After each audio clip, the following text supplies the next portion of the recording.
The cold concrete floor dug into Melanie's skin. Every breath was a shallow gasp, tasting of dust and fear. She couldn't move. Her body, broken and unresponsive, trapped her in a cage of her own making. Footsteps echoed in the vast, silent warehouse, growing louder, closer. Her heart hammered against her ribs, a frantic bird desperate to escape. This was it. Discovery. The end. A tall shadow fell over her, cutting off the dim light from a grimy window high above. A man. Big. Dangerous. She could feel his presence, powerful and unyielding, even before she dared to open her eyes. He stopped. The footsteps died. Silence stretched, thick and heavy, broken only by her ragged breathing. Then she heard it. A soft, almost imperceptible sigh. She forced her eyes open, blinking against the dust. He was there, a dark figure looming over her. His face was etched with hard lines, eyes like chips of obsidian. He wore a finely tailored suit, a stark contrast to the gritty surroundings and her own broken state. This wasn't just any man. This was Salvatore Sal Rossi, the head of the city's most feared crime family. He had found her. He knelt, slowly, deliberately, bringing his face closer to hers. No anger, no immediate threat in his gaze. Only a strange, unsettling curiosity. His voice, when it came, was a low rumble, unexpected in its softness. "Who hurt you?" The question hung in the air, a lifeline thrown into a churning sea of despair. It wasn't what she expected. Not a demand, not an order. A question. A promise, perhaps, of something she hadn't dared to dream of. Protection. But how could a man like him, a man of violence, offer safety? And how could she, paralyzed and utterly helpless, ever trust a soul from his dark world? The answer, she knew, would change everything. It would either save her or utterly destroy her. Melanie's breath hitched. The words, "Who hurt you?" echoed in her mind, a strange melody in the silence. Her throat was dry, raw from days of unuttered screams. She wanted to answer, to scream the name of the monster who had done this. But her body refused to obey. Her jaw was locked, her tongue heavy. All she could manage was a soft, pained whimper. Tears, hot and silent, tracked paths through the grime on her cheeks. She hated her weakness. Hated being so exposed, so utterly at his mercy. Salvatore watched her. His dark eyes scanned her face, then moved down her broken form, taking in every detail.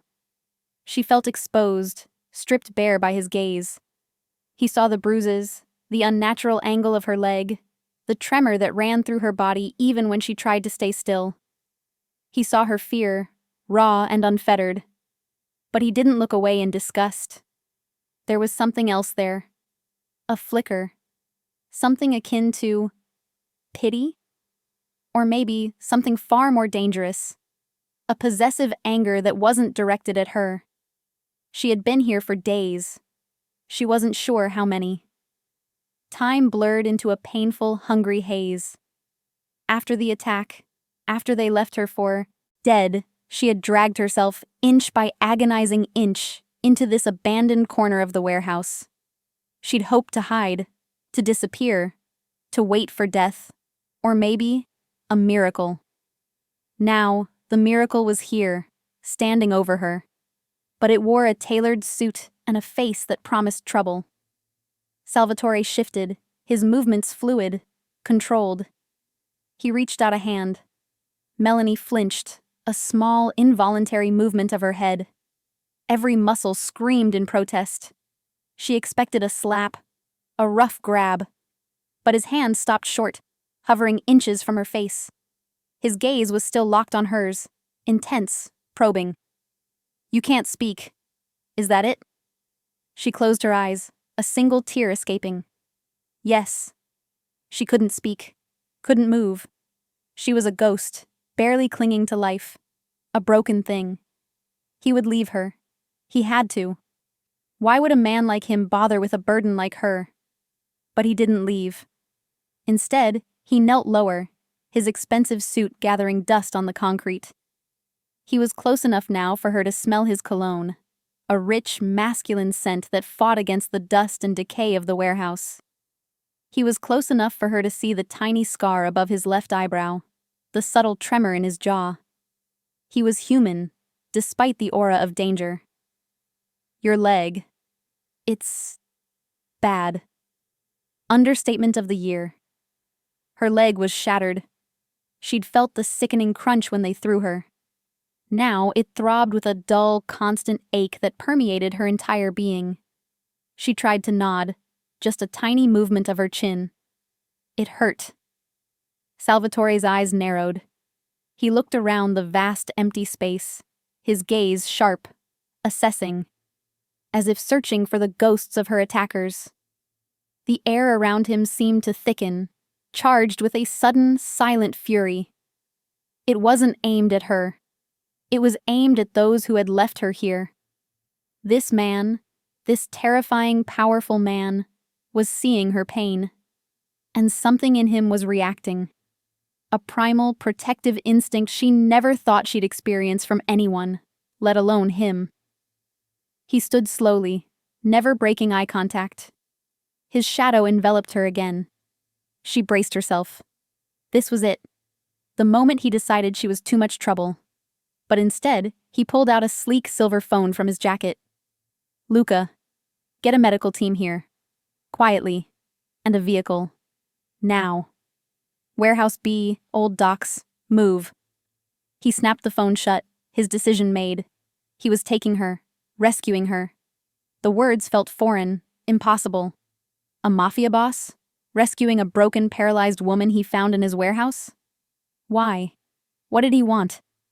Her fear warred with a dizzying rush of hope. This powerful, dangerous man wasn't just asking, "Who hurt you?" He was going to find out. And she had a terrifying feeling that whoever they were, they would pay. Her life, she knew, had just taken a turn she could never have imagined. From the cold embrace of death, she was being pulled into the dangerous, exhilarating orbit of Salvatore Rossi. And deep down, a tiny, defiant spark of her soul wondered if, perhaps, she could find strength, healing, and even safety in his shadowed world. The minutes stretched, each one an eternity of agonizing waiting. Then, a low rumble vibrated through the concrete floor. Headlights cut through the gloom outside the warehouse entrance. A large, dark van pulled up, its doors sliding open with a soft hiss. Out poured a team of people, dressed in dark scrubs, carrying medical bags and a stretcher. They moved with a quiet, practiced urgency. These weren't ambulance paramedics. These were Salvatore's people. He gestured, a subtle flick of his hand, and the medical team moved toward Melanie. One man, older with kind eyes, knelt beside her. He had a calm, reassuring presence. "Don't try to move, Kara. We'll take care of you. Just breathe." Melanie wanted to protest, to ask questions, but her body was still a traitor. She could only watch as their expert hands began to work. They were careful, their movements precise. They cut away her tattered clothes, revealing more of the damage. A low murmur of concerned Italian words passed between them. She felt a cool antiseptic wipe on her skin, then a gentle pressure as they examined her leg. The pain was still immense, but their touch was surprisingly soft, almost tender. Salvatore stood a few feet away, his arms crossed, observing everything. His gaze was fixed on Melanie, a silent sentinel. He didn't interfere, didn't speak, but his presence was a constant, powerful force. She saw the lines of tension around his mouth, the slight clenching of his jaw as the medics worked on her. It was a strange mix of fear and comfort she felt under his watchful eye.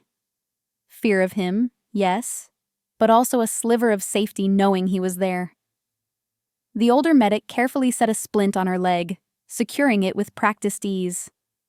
Another administered an injection, and within moments, A warm, fuzzy wave of relief washed over Melanie. The sharp edges of her pain began to blur, receding into a dull throb. She felt herself relax, a shaky sigh escaping her lips. It was the first real relief she'd felt in days.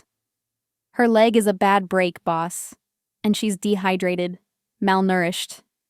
We need to get her to a proper facility, quickly. She's lucky to be alive. Salvatore nodded, his expression unreadable. He gestured to the stretcher. The medics, working together, gently transferred Melanie onto it. Every movement sent a jolt of pain through her, but the pain medication was already starting to work its magic. She was lifted, slowly, carefully, as if she were made of fragile glass. Being moved felt like an ascent from hell.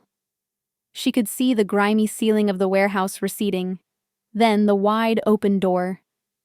The cool night air kissed her face, a welcome change from the stale, dusty air inside. She was carried out, past the van, toward a sleek, black SUV. Two men, built like brick walls, held the doors open. Salvatore walked beside the stretcher, never letting her out of his sight. He was silent, his gaze fixed forward, but she felt his presence like a physical touch. They loaded her into the back of the SUV, where a makeshift bed had been prepared. It was surprisingly comfortable, padded and soft. The medics settled in around her, continuing to monitor her. The SUV started, a low hum beneath her. They pulled away from the warehouse, leaving the dark, lonely place behind. Melanie watched the city lights begin to streak by through the tinted windows. She was moving, away from the cold, the hunger, the constant threat. But moving towards what? Or whom? Salvatore sat in the front passenger seat, his back to her, but his presence still dominated the vehicle. She could see the dark profile of his head against the passing streetlights. He had saved her, for now. But what was the cost of this salvation? She was entering his world, a world she knew nothing about, a world of shadows and secrets. Who was Salvatore Rossi, really? And why did a powerful man like him care about a broken woman he found hiding in his warehouse? The questions swirled in her head, unanswered, terrifying, yet also carrying a strange, new glimmer of hope. She was no longer just hiding. She was moving, and this powerful, dangerous man was taking her somewhere safe. She hoped. The drive was long, silent, and punctuated only by the soft beeps of medical equipment and the hushed voices of the medics. Melanie drifted in and out of consciousness, the pain medication a hazy cloud. Each time she opened her eyes, Salvatore's dark silhouette was there, a silent anchor in the turbulent sea of her thoughts. She felt a strange mixture of vulnerability and unexpected calm. She was still terrified, but the terror was laced with a sense of being cared for, however temporary or mysterious it might be. Eventually, the SUV pulled up to a grand, imposing house nestled behind high walls and wrought iron gates. It wasn't just a house, it was an estate. Manicured lawns, ancient trees, and an air of quiet, powerful wealth. This was Salvatore Rossi's home. Not a hospital, not a safe house in some anonymous part of the city. His home. The implications were immense and unsettling. The doors opened, and the medics carefully unloaded her. Salvatore was out of the SUV before anyone else, his eyes scanning the property, a king in his castle. He gave a sharp nod to the men who emerged from the house to meet them. She was carried inside, through a wide, marble-floored foyer. The house was enormous, tastefully decorated, but with a palpable sense of quiet power. It was a place where things were done, decisions were made, and secrets were kept. Her stretcher was guided down a long hallway, past exquisite paintings and heavy wooden doors. Finally, they entered a room. It wasn't a standard hospital room. It was a luxurious bedroom, transformed into a high-tech infirmary. State-of-the-art medical equipment hummed softly beside a plush, king-sized bed. Soft lamplight filled the space, chasing away the shadows. The air was clean, sterile, but not cold. There was a warmth here, an unexpected comfort. The medics transferred Melanie carefully from the stretcher to the bed. It felt like sinking into a cloud after the harsh concrete and the bumpy SUV ride. They continued their work, checking her vitals, cleaning her wounds, and gently redressing them. They spoke in low, soothing tones, their professionalism unwavering. Salvatore stood by the door, observing. His eyes never left her. When the lead medic, the older man, finished his examination, he approached Salvatore. "She's stable, boss, but she has multiple fractures, severe bruising, and signs of internal trauma. The paralysis, it's a spinal injury. We won't know the full extent until we get proper scans. But it's bad. She'll need round-the-clock care, physical therapy, and specialists. It's a long road, and she's in a lot of pain, even with the meds." Salvatore's jaw tightened. He glanced at Melanie, who was barely conscious, drifting in and out of sleep. His gaze lingered on her pale, bruised face. He then turned back to the medic, his voice a low, dangerous growl. "Get her whatever she needs. The best. Money is no object. And find out who did this. Every name. Every detail. I want them to regret the day they were born." The medic nodded, his expression grim. Melanie, from her half-conscious state, heard Salvatore's words. They cut through the drug-induced haze, sharp and clear. "I want them to regret the day they were born." His fury was chilling, yet strangely it brought a perverse sense of comfort. He was promising retribution. Not for her, perhaps, but certainly because of her. She was a damaged item he found in his property, and someone had dared to trespass on what was now, by his sheer will, his. As the medics quietly exited, leaving a nurse behind to monitor her, Salvatore walked to the side of her bed. He looked down at her, his expression softening slightly. She was still terrified, still broken, but something in his dark eyes seemed to promise a future beyond the pain. A future where she might, just might, be safe. But the world of Salvatore Rossi was a dangerous one, and she knew this journey was only just beginning. Days blurred into a hazy pattern of pain, medication, and the quiet care of the nurses. Melanie slowly began to regain fragments of strength, enough to feel the true extent of her captivity. She was safe, yes, but also utterly dependent. Her body remained unresponsive below her chest, a cruel, unyielding prison. The doctors Salvatore brought in confirmed the spinal cord damage was severe. The prognosis was grim. Complete recovery was unlikely. Salvatore was a constant, unsettling presence. He didn't hover, but he appeared. Sometimes he would simply stand in the doorway, watching her for long minutes, his expression unreadable. Other times he would sit in an armchair in the corner, poring over documents, taking calls in a low, intense voice. He never spoke, much to her directly, but his presence was a palpable force. She felt his dark energy filling the room, a powerful current of protection and unspoken command. One afternoon, a week after her rescue, Melanie was awake and lucid. The pain medication had been adjusted, allowing for more clarity.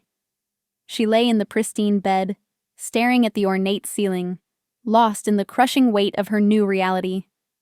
Her life, as she knew it, was over. The door creaked open. Salvatore entered, this time alone. He wasn't in a suit today, but a dark, expensive-looking cashmere sweater and tailored trousers. It softened his harsh edges slightly, but not the intensity in his eyes. He walked to the window, looking out at the sprawling gardens, his back to her. "The doctors say you're lucky. They say most people wouldn't have survived what you went through." Melanie's eyes were fixed on his broad back. Lucky? She wanted to laugh, but the bitterness would choke her. She was paralyzed, broken, dependent on a mafia boss for her very existence. He turned, leaning against the window frame, his gaze finally meeting hers. Do you know why you were in my warehouse? Her heart leaped. This was it. The questions. The reason. She tried to speak, tried to force words past her frozen lips. Nothing. Only a desperate gasp. Frustration welled up, hot and agonizing. Salvatore seemed to understand. He pushed himself off the window, walking slowly towards the bed. He stopped a few feet away, his hands loosely clasped behind his back. We found you because my men were doing a sweep. My property. The warehouse is part of a shipping network. We don't tolerate trespassers. But you weren't just a trespasser. You were a victim. He paused, letting his words sink in. He wasn't accusing her. He was stating facts. We've identified the men who left you there. They're part of a smaller outfit, a rogue crew trying to muscle in on our territory. They thought they could operate without consequence. They were wrong. Melanie's breath hitched again. Our territory. This was his domain, and she, by extension, was now under his protection. A shiver ran down her spine. The thought of those men, the ones who had brutalized her, facing Salvatore's wrath. It was terrifying, yet strangely satisfying. They tried to use my warehouse as a drop point for a drug shipment, and they left you there to die, thinking no one would find you. They won't make that mistake again. They won't hurt anyone else. He looked at her, truly looked at her. And in his eyes, Melanie saw not just the cold calculation of a powerful man, but a flash of something deeper. An intense, almost visceral need to right the wrong. He didn't just want justice for his territory, he wanted justice for her. It was a possessive kind of protection, dark and dangerous, but undeniably real. It offered a perverse comfort. She was not just a burden, she was a catalyst. And her brokenness had unleashed a storm. She knew, then, that her life was irrevocably entwined with his, for better or worse. And a tiny part of her, the part that had survived the impossible, felt a strange pull toward the darkness he represented. She was utterly dependent, but she was also, finally, safe. Weeks turned into months. Melanie's room became her world. The initial terror of being held by a mafia boss slowly gave way to a strange, almost surreal sense of routine and safety. Salvatore had spared no expense. Specialists arrived from all over, consulting on her case. Physical therapists worked with her daily, attempting to coax any flicker of movement from her unresponsive limbs. She hated the helplessness, the endless exercises that yielded little progress, but she pushed through, fueled by a stubborn defiance and the unspoken pressure of Salvatore's presence. He visited her every day, sometimes for only a few minutes, sometimes for hours. He would still sit, reading or working, a silent guardian. Gradually, their interactions began to shift. He started asking her questions, simple ones at first, about her day, her comfort, her needs. She still couldn't speak, but she learned to communicate with subtle nods, blinks, and eventually, with a small whiteboard and marker, writing out hesitant answers. One evening, Salvatore was sitting in his usual armchair, a book open on his lap, though his eyes were on her. The physical therapist said you're making some progress with your upper body strength. That's good. Melanie managed a weak smile. It was progress, however small. She picked up her marker, writing slowly on the board. It's frustrating. He nodded, a flicker of understanding in his dark eyes. I know, but you don't give up. That's admirable. She looked at him, surprised. Admirable? She just wanted to survive. She wrote, Who were those men, really? Salvatore's expression darkened. The relaxed lines of his face tightened. They were an embarrassment. Minor league players who thought they could bypass the rules. They've been dealt with. Permanently. You don't need to worry about them. Ever again. A chill ran down her spine, but it wasn't entirely fear. It was the absolute certainty in his voice. He had protected her. He had avenged her. A part of her, the wounded, broken part, found a perverse comfort in his ruthless efficiency. It was a dark kind of justice, but it was justice nonetheless. She wrote, "Thank you." He looked at the whiteboard, his gaze lingering on the words. A muscle twitched in his jaw. No one should have to go through what you did. Especially not a woman like you. A woman like her. What did he mean by that? Was she just a victim? A project? Or did he see something else? The way he looked at her sometimes, a careful, intense scrutiny that felt like he was seeing into her soul, made her wonder. She continued her therapy, day after day. Slowly, painstakingly, she began to regain some sensation in her fingers, a tiny twitch in a toe. The doctors were cautiously optimistic. The damage was severe, but not entirely irreversible. Hope, a fragile butterfly, began to flutter in her chest. Salvatore continued his visits. He started talking about his day, about the city, about things unrelated to her condition. He shared small glimpses into his world, the vast empire he commanded. And she listened, mesmerized, seeing the complex, powerful man beneath the dangerous exterior. He was a force of nature, a man who built an empire, who commanded loyalty, and who now, for some unfathomable reason, had taken her under his wing. She found herself looking forward to his visits, to the quiet strength he brought into the room. It was a dangerous game, this growing connection with a man like him. But in her broken state, he was the only source of true safety she knew. And perhaps, a path to something she hadn't dared to hope for. A new life, however unconventional, however shadowed. A life where she wasn't just surviving, but healing, protected by a man who had chosen to be her unlikely guardian angel. This dark angel, she realized, was becoming her anchor. As weeks slowly turned into a few short months, Melanie's agonizing recovery became a central, silent project within Salvatore's expansive estate.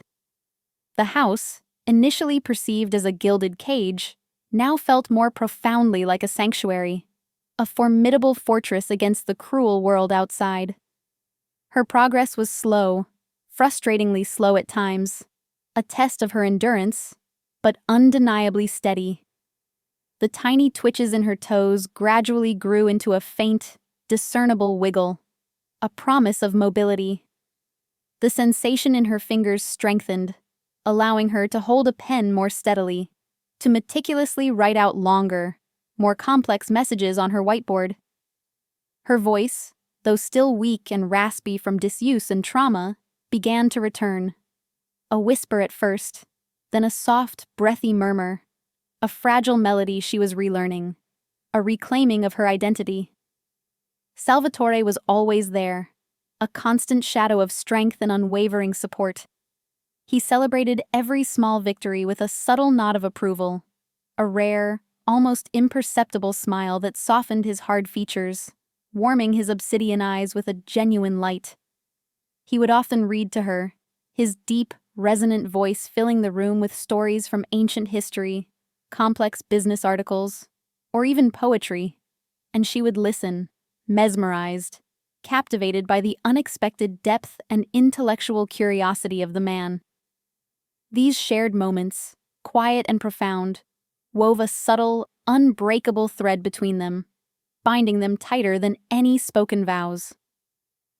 One afternoon, Melanie was attempting to feed herself, a task that still felt impossible, a constant battle against her own unresponsive body, a cruel reminder of her limitations. Her hands trembled uncontrollably, and a spoonful of delicate soup clattered from her grasp, landing on the pristine white sheets, splashing broth across the immaculate bedding. Frustration, hot and immediate, welled up within her, threatening to choke her with its intensity. Tears pricked her eyes, tears of self-pity and righteous rage at her continued weakness, this endless struggle. She hated this dependence, this endless battle against her own physical limitations, this inability to perform the simplest tasks that once came naturally.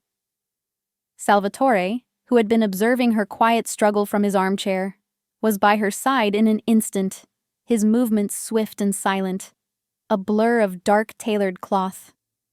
He didn't say anything, didn't offer empty words of comfort, but his mere presence was a warm, steady comfort, a grounding force in her moment of despair.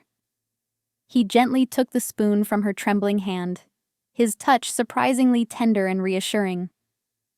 "It's all right. Some days are harder than others, Melanie. There is no shame in struggling. We all face battles."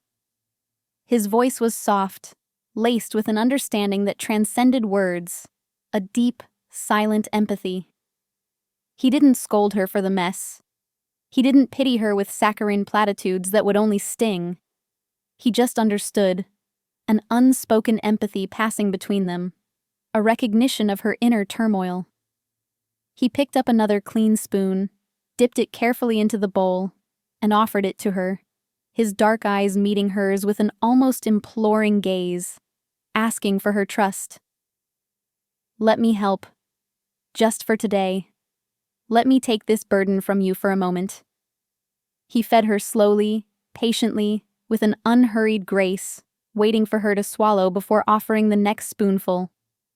It was an intimate act, a moment of profound vulnerability and unexpected care, coming from a man of his power and stature, a man who commanded so much. In that singular moment, the formidable Mafia boss disappeared entirely, replaced by a gentle, caring man who simply wanted to ease her struggle, to offer a moment of respite from her relentless battle. It was a profound revelation, a deepening of the bond that was slowly, inextricably forming between them, a connection built on shared understanding and quiet devotion.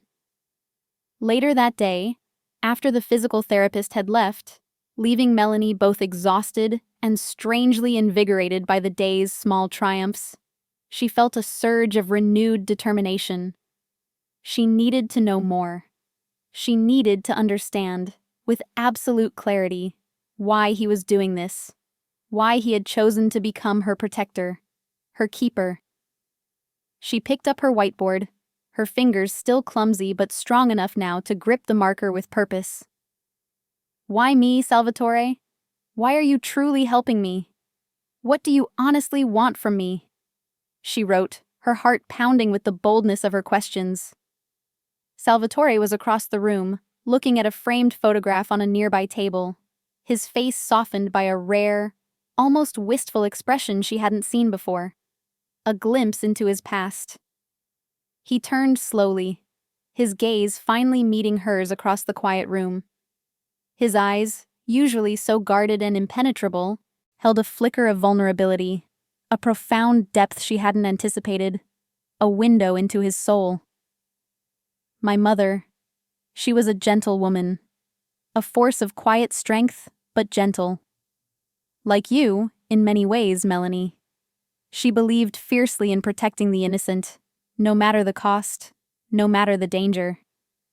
She would often say, 'A man's true strength is not in how many he can conquer, but how many he can protect.' Her words shaped me, even in this dark world I inhabit." He paused, a shadow passing over his face, a ghost of memory, a flicker of pain.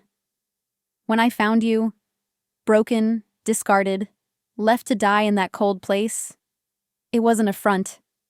Not just to my territory, to my sense of order, but to everything I believe in, to everything she taught me. No one deserves that kind of suffering, especially not in my domain. You were wronged." He walked slowly back to her bedside, his steps measured, deliberate, his presence a powerful anchor. And you, Melanie, you have a spirit. Even when you couldn't move, couldn't speak, when your body was utterly broken, I saw it.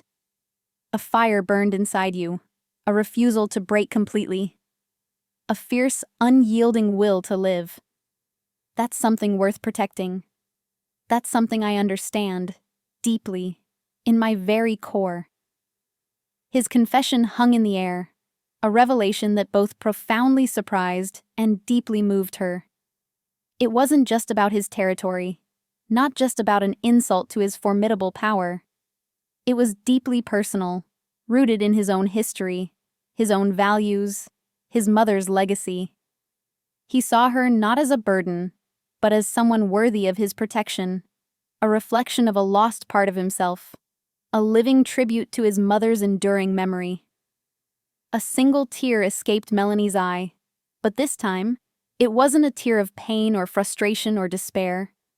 It was a tear of understanding, of profound connection, of a burgeoning, undeniable bond that blossomed in the most unexpected soil.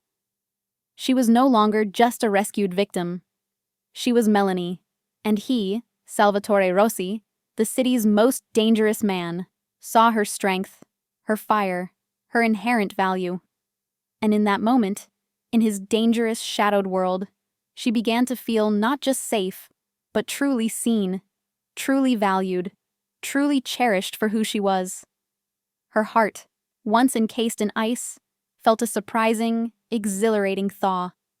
She knew then that her life with him, however unconventional, however shadowed, however fraught with unseen dangers, was a path she was now willing to walk, hand in hand with him.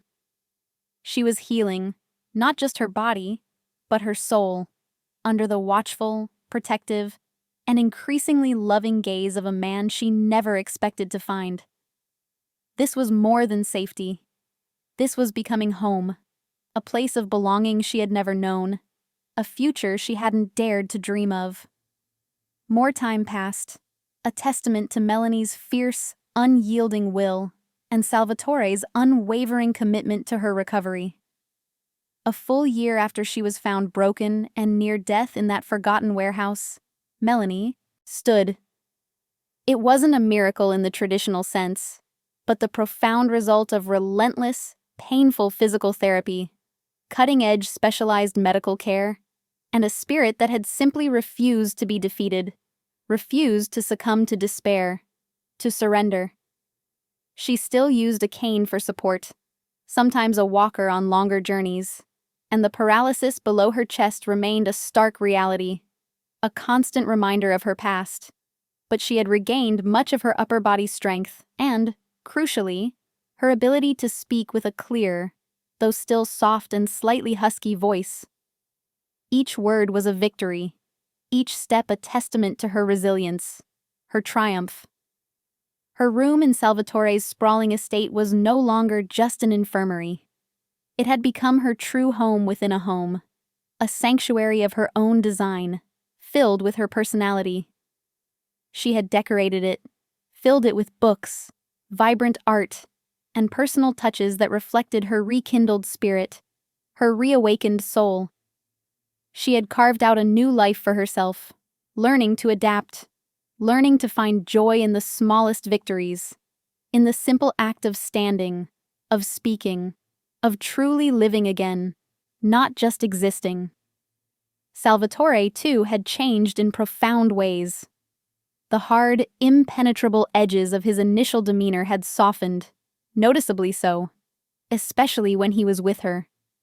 He still commanded an immense empire, still wielded formidable power over the city's underworld, but with Melanie, he was a different man entirely.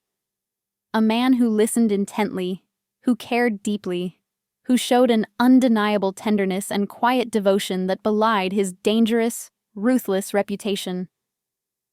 One serene evening, Melanie was in the extensive wood-paneled library of the estate, a place she now loved to visit, finding solace among the ancient tomes and quiet history. Salvatore was there, as he often was, sitting in a worn, comfortable leather armchair by the grand fireplace, immersed in a thick book, the glow of the firelight reflecting in his dark eyes. The fire crackled softly in the hearth, casting warm, dancing shadows on the walls, creating an atmosphere of peace, intimacy, and shared quiet. She approached him, using her cane, her steps slow but steady, each one a testament to her arduous journey, her hard-won progress. "Salvatore?" Her voice was soft, clear, a melody he cherished, a sound that always drew his immediate attention. He looked up, his dark eyes meeting hers, a warm, welcoming light in them that seemed to banish any trace of his usual intensity, his sternness. A genuine smile touched his lips, a rare, beautiful sight. "Melanie. You're out late tonight. Everything all right, cara mia?" His voice was low, affectionate, filled with concern. "Everything is more than all right, Salvatore." A small, radiant smile lit her face, radiating happiness. I wanted to talk. Really talk, tonight. There's something I need to say." She sat slowly in the armchair opposite him, the fire casting a gentle glow on her face, highlighting the newfound strength and serenity in her features. She took a deep breath, gathering her courage, preparing to lay bare her heart, to speak the truth that had grown within her.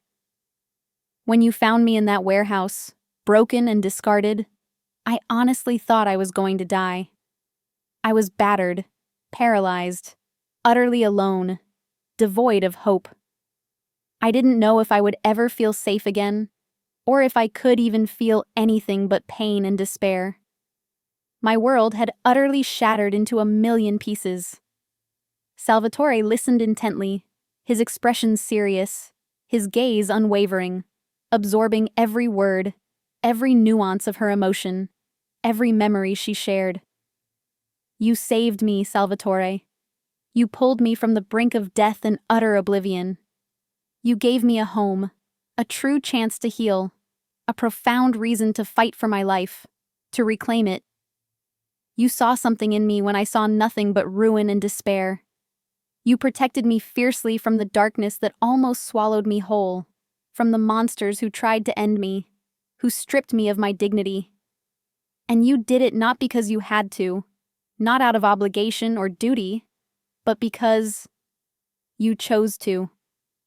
You chose me, a broken stranger." Her voice trembled slightly, filled with a profound depth of emotion, a mix of overwhelming gratitude, deep awe, and a burgeoning, undeniable love that flowed freely. "I know your world is dangerous, Salvatore. I know it's shadowed, filled with complexities I can barely comprehend, with risks and sacrifices. But you built a sanctuary for me within it, a place of peace and healing, a haven. You gave me back my voice, my physical strength, and most importantly, my spirit. You taught me what it truly means to be safe, to be utterly cared for, to be cherished without condition. And I found more than just safety here. I found you. My heart found its home with you, Salvatore." She reached out, her hand resting gently on his arm, a tender, courageous gesture, a silent offering of her heart. His powerful muscles tensed for a fleeting moment, then relaxed completely under her touch, accepting her closeness, her vulnerability. His dark eyes searched hers, a silent, profound understanding passing between them, a wordless promise exchanged between two souls bound by an extraordinary fate.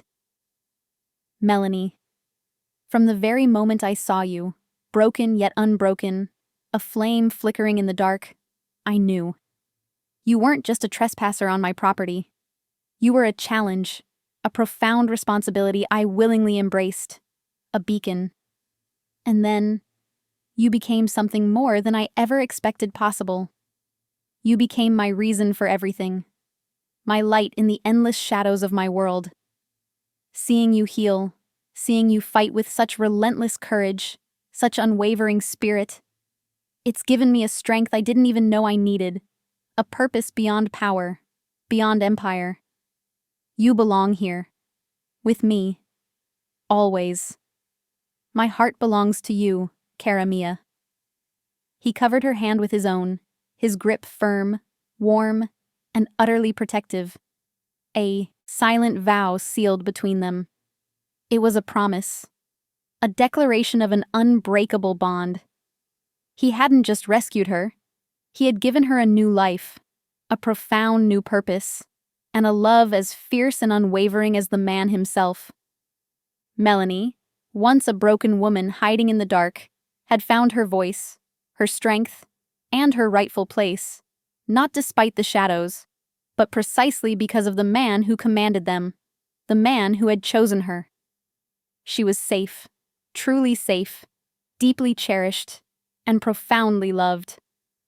Her extraordinary journey from despair to healing, from vulnerability to empowered protection, had come full circle.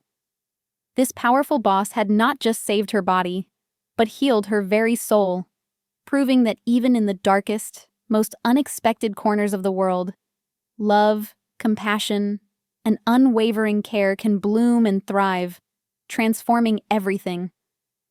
Melanie's incredible journey reminds us that transformation can happen in the most unexpected places, and that true strength often comes from finding someone who truly sees and protects you, even a formidable figure like Salvatore Rossi. If Melanie's powerful story of healing, resilience, and unbreakable connection touched your heart, we want to hear from you. What was your favorite, most emotional moment in this compelling story? Did Salvatore's unexpected kindness and profound commitment surprise you, given his dangerous world? Share your thoughts, feelings, and what resonated most deeply with you in the comments section below. Your engagement and support help us continue to bring more gripping tales of dark romance, high-stakes drama, and powerful connections to life. Don't forget to like this video. If you were moved by Melanie's journey, subscribe to our channel for more emotionally charged narratives that explore the depths of human connection, and hit that notification bell so you never miss another story of love, danger, and ultimate redemption. Thank you for watching, and remember, every heart, even a broken one, truly deserves a chance to heal, to find its strength, and to ultimately find its home.